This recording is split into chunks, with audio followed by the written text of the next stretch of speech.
Welcome back to AI TV, coming to you from AI Expo Africa, the 7th edition, taking place at the Sandton Convention Centre here in Johannesburg, the second day of the gathering today. And we're going to speak now to Quentin Daffarn from UC Wireless. They are in the communication technology space, a South African company that's been in existence for, close to 25 years it's been now. Quentin, good to see you. Welcome to AI TV. Thank you. So day 2, how have you found the Expo so far? Very good. Day 1 was manic. Kicked off with a frenzy of activity and interest, but good interest. I think positive, real interest. Today has been a lot quieter. And one of our solutions actually tells us the stats, so we can see.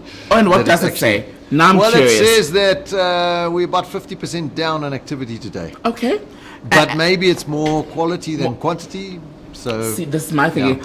Glass half full versus half empty, right? That's it. Yeah. Talk to me about what you do. I mean, whenever we speak about communication technology, it's such a broad thing, and often we try to narrow it to one issue, but it's not really. Yep, absolutely. What do you do? So we do multiple solutions. We've got an IoT platform. That was one of the main reasons we exhibit here. We've been here 3 years. It's a platform that covers all industries. It's a single pane of glass for businesses in every industry with more than 400 applications on the same platform. Wow. And similar number of sensors integrated to the platform. So. And is that what you were doing 24 years ago when the business was started? No, that was not what we were doing 24 years ago. What we were doing 24 years ago was selling emergency communication systems to hospitals and hotels and casinos. And to this day, we still have 1 or 2 customers after 21 years that have been with us for the long haul. So we still supply those solutions, but not obviously. But you've diversified and evolved. Yeah, exactly. What sparked the evolution to what you are now? Well, keeping track with the changes, technology evolves. If you're doing what you did 3 years ago, you're out of touch. So part of being an innovative company is to keep touch with those changes and actually keep track. So we knew we needed to have an IoT solution, and something that was, vendor agnostic, protocol agnostic, system agnostic, and so we've seen a large rollout of that by recognizing that IoT was necessary. But we've had another solution for about 7 or 8 years in intelligent Wi-Fi and Wi-Fi analytics and location-based services. And how does that work for those of us who might not be in the space or too familiar with what you do? So that there's 2 sides to that coin. The one is any hotel that you've been into, you've probably connected to the Wi-Fi. You see a portal pop up. But the advancement in terms of engaging users and understanding them, and even in this game, in the media game, advertising and marketing and customizing adverts like Google Ads for Wi-Fi, that's what it is. But in addition, we can actually see the flow of people in real time without them connecting to Wi-Fi. So we can understand, and that's how we know the stats of the show today. And you use the word customize, and I find that's become so important to business, especially when you look at how many people are coming into the space, when you look at AI, the market saturation, just the different sort of products that are available. Everyone is looking from a customer level for something that speaks to their specific needs. Yeah, absolutely. I think the trick is to have customizable without cost. So, customized often means high cost because it's highly bespoke, but being able to customize something within a platform that's a framework allows flexible customization without necessarily extensive cost. Is that easier than if, let's say, your customers are more on the business end?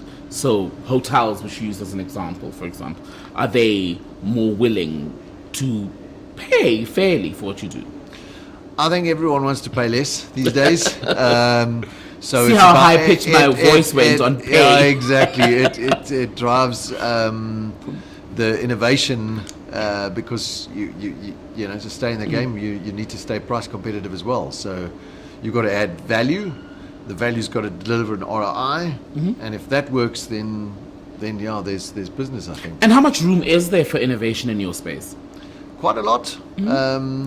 I think the key thing is the cutting edge always requires that innovation, and that's where you end up staying in front.